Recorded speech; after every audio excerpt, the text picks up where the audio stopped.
Chapter 4, The Years of the American Revolution. Indian Chief Cornstalk is attempting peace, and he's killed by white men. The new Indian chief, Chief Blackfish, is all for going to war against the white people. Englishman Henry Hamilton is named the Detroit commander, and he got the nickname Hair Buyer because he was paying heavy bounty for American and Kentucky scalps. So again, just with those stations and cabins, they would be attacked. Again, settlers just seeking protection of the forts. Simon Kenton. He's a very interesting man, so if you get an opportunity to read a book about him, please do so. He is a friend of Boone's.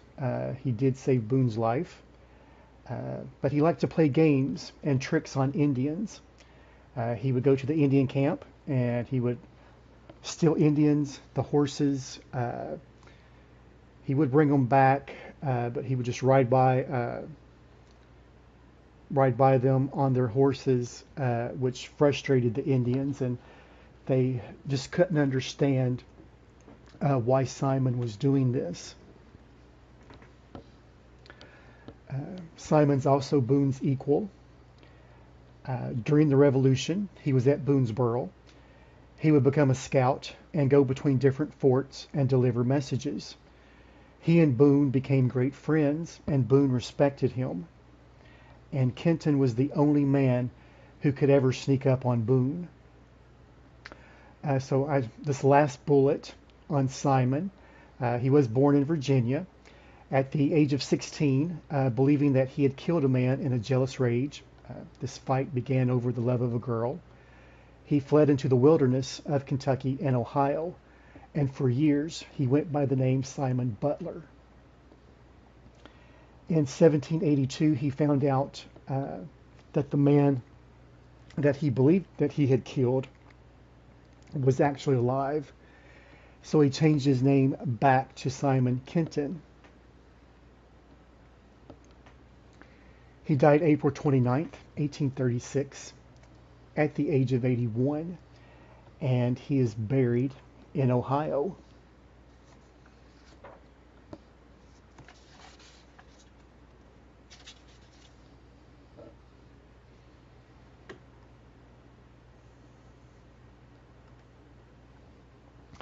Meanwhile, Blackfish brings his tribe and crosses the Ohio River into Kentucky and attack Boonesboro. It is here where Kenton saves Boone's life. Another interesting man by the name of Simon Girty. He's a white man. He would be captured by the Indians at an early age. He lived with the Indians for several years before he escaped, and he's not a nice man. After the war started, the English began to offer amnesty to any American who would change their allegiance from the colonial revolutionaries to King George. Girty accepted the amnesty offer and became allies with the English. He spoke the Indian language and did not like the colonists. They used Girty to lead Indian attacks against the white settlers. And Girty would be called the Great Renegade, which would be one of the nicest things that he would ever be called. He loved to watch the Indians torture and kill the white prisoners. In 1778, game is getting further and further away from home, and it's just running out of salt. You must have salt to preserve and prepare your meat and to can things. So Boone leads his party out into the wilderness. He will hunt while they boil down water to make salt. Boone is captured by Blackfish, and he ends up making a deal with him. He would talk the salt makers into surrendering if he would not try to kill him. And he would also talk the people in Boonesboro into surrendering as well.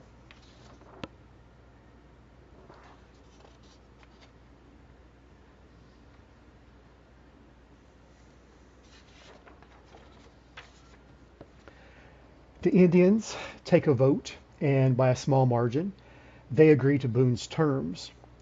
Salt makers surrender, and they are taken to Detroit. Along the way, Blackfish forces Boone to run the gauntlet. Blackfish adopts Boone. Part of the adoption ceremony is a cleansing, and so the Indian women, they take Boone down to the river, and they bathe him in the cold water, and they pick every hair of his body off, one hair at a time. Meanwhile, some of the salt makers escape. Boone sticks around. He overhears the Indians talk about a spring offensive attack on Boonesboro. And after 6 months, Boone escapes. He returns to Boonesboro and discovers that his family is gone. They thought he was dead, and so they went back to Carolina. Boone talks the people into reinforcing the walls. Time passes, and they don't believe Boone as they see no Indians. Days, weeks, months pass. Still no Indians. So they just believe he's just lying, that he's just making all this up. One day, Boone, he's out with a hunting party, and he sees the Indians coming. Indians show up with some white Englishmen, including Simon Girty and Blackfish. So Boone stalls. I believe, as I had mentioned a little bit earlier, just with the forts, the Indians try to dig a hole under the wall. In the end, 37 Indians were killed, and 2 people in the fort were also killed. The Indians realized that this was not going to work, and so they leave. As soon as they're gone, Richard Calloway, if you remember back from chapter 3, where he's going to cause some problems for Boone, Calloway filed charges of treason. Calloway filed charges of treason against Boone, saying that Boone was really planning to surrender the fort.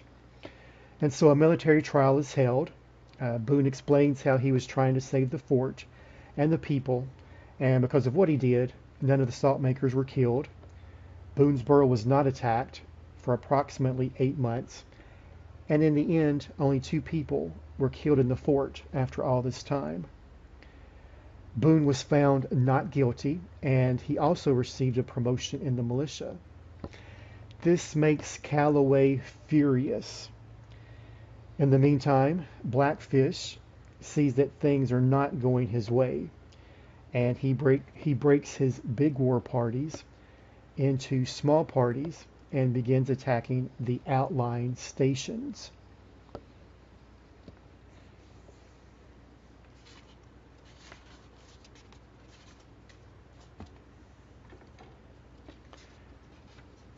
So with the Illinois campaign, the best defense is a good offense.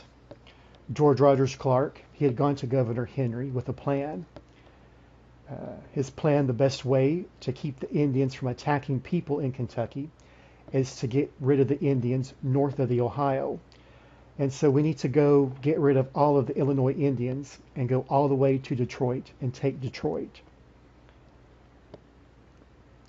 Clark takes 175 men and marches from the falls of the Ohio to Kaskaskia.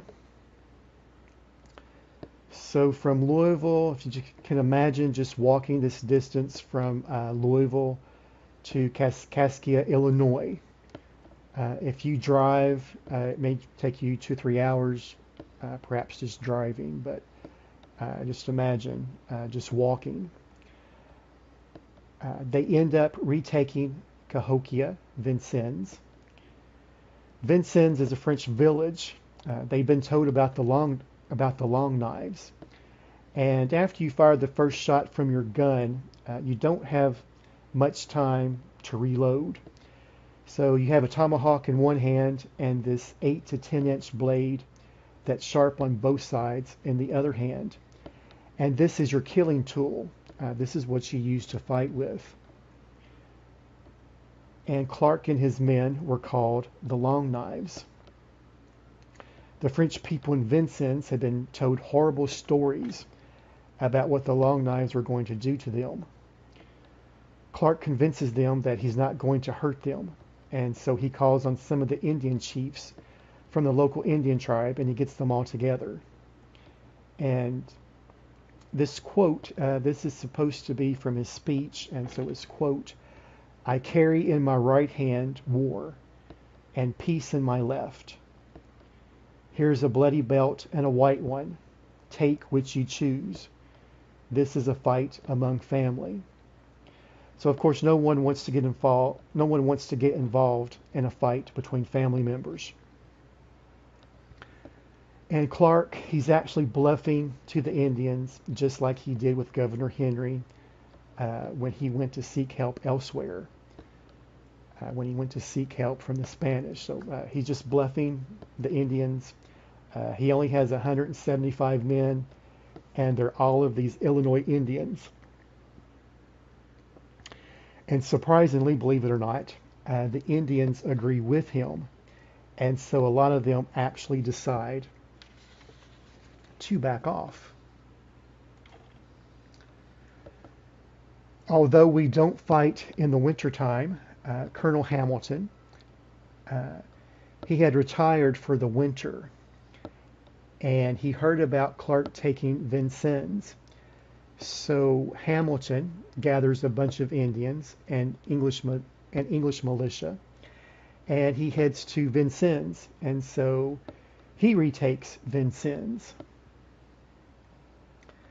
Also, just during this time, George Rogers Clark, he has retired for the winter as well. He tries to get supplies and help, and he goes to St. Louis.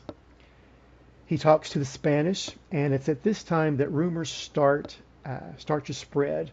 Rumors that he's too friendly with the Spanish, and that he's having an affair with a Spanish girl.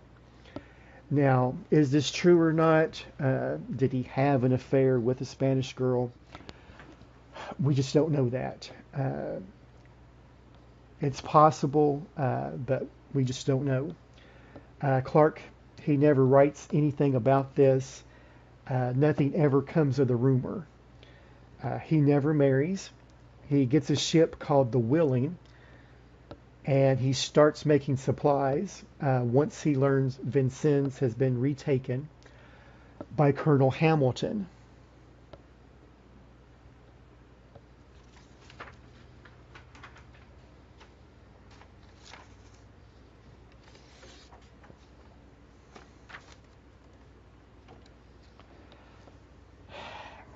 And for Clark and his men, it's been a long and wet trip.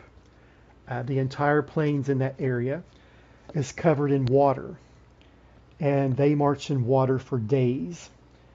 They finally reach Vincennes. Hamilton is there, and he's settled in for a long winter's nap. Clark realizes that if they wait until the spring when you're supposed to do your fighting, then Colonel Hamilton will have people come down from Canada and Detroit by the hundreds. He would have Indians, Englishmen, and Canadian militia, more than Clark and his men could handle. Again, as Clark only had 175 men with him. So Clark decides that he needs to strike now and strike fast, much like when Washington crossed the Delaware on Christmas in 1776. Washington pulled a surprise attack and took Trenton. Clark pulls a surprise attack on Vincennes. He surrounds the town and he begins shooting. At first, Hamilton believes it's just people drinking, the townspeople drinking and celebrating. And then it dawns on him that the town is surrendered. Clark demands surrender, and Hamilton stalls. There's some Indian scouts returning. They return carrying American scalps. So Clark's men capture them. They take them in front of the fort, and they kill these Indian scouts with a tomahawk. Uh, it's at this point that Hamilton realizes that Clark is nuts, that Clark is just absolutely crazy.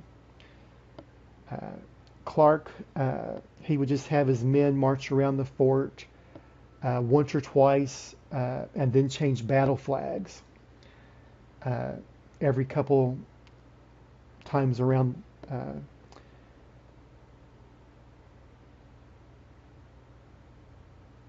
Just outside there, and Hamilton just believed that when he saw with these different battle flags that Hamilton believed that Clark had hundreds and hundreds of men out there instead of 175 men. So Hamilton, he surrenders on February 25th. And the ship, the Willing, arrives, bringing supplies and news that there is a new Virginia county, the Illinois county. Clark, he's done a lot in defending Kentucky, although where he defended Kentucky, he wasn't in Kentucky. He was eliminating a threat. Hamilton, he's taken as a prisoner back to Virginia, and Clark becomes known as the father of Kentucky.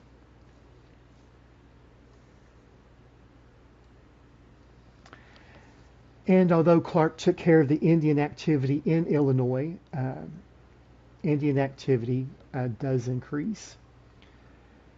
When the Revolution ends, Cornwallis surrenders in 1781. 1782 is known as the Year of the Blood. And the Indians, they don't care if the war is over or not. They just doesn't bother them one bit one way or another. Soon the population begins to grow again in Kentucky. For a while, there was only a population of 200. And in March of 1781, the Wyandot warriors attack, and it would be an Indian win. So your textbook does give some good information as far as on the story, just with Clark when he attacks Hamilton. So make sure that you do read that. And so Simon Girty, he crosses the Ohio with 50 English Rangers and 300 Indians, and they attack Bryan Station, and they are defeated. Just a side note, the Bryans are cousins of Daniel Boone's wife, Rebecca. So Rebecca Bryan Boone.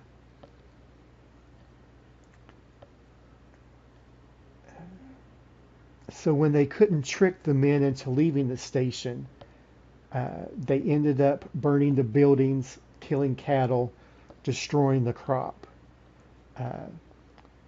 If Girty and his men, if they had arrived a day or two early, the men wouldn't have been there, or the men would have been there, and if they had arrived a day or two late, the men would have been gone. So meanwhile, a relief led by John Todd arrived, and Boone is with him, and they are following a very easy trail.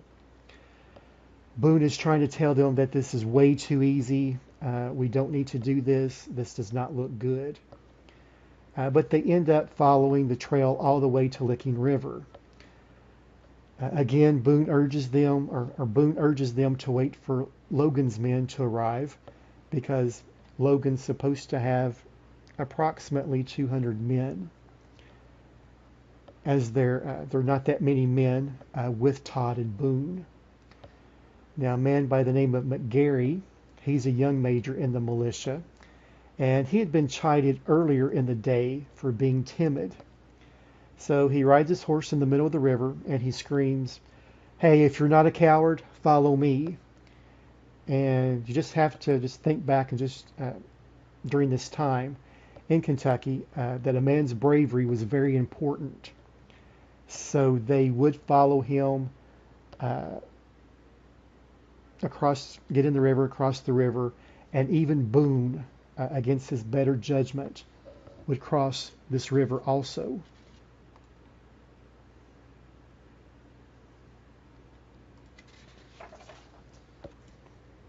And although they split into three different sections, three different units, and believed that they had everything taken care of after crossing the river and leaving the horses unattended, the British and the Indians attacked. It was a trap. Over 60 men were killed in a matter of 15 minutes. Also, another of Boone's sons would be killed. Boone managed to escape. By the time they got back, their horses were gone, and the Indians were following them across the river. The Indians would chase them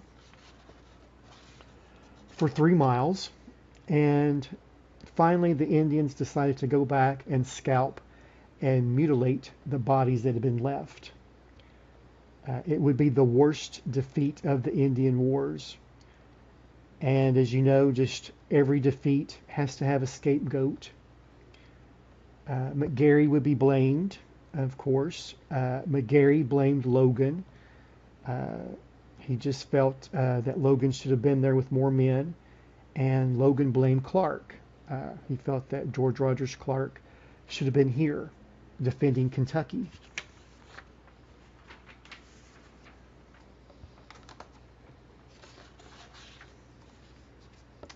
So Clark continues to go against the Indians. He would receive little or no support, we just didn't want to go outside Kentucky. We wanted to protect Boonesboro and Harrodsburg. And so in March of 1782, Clark notified enemies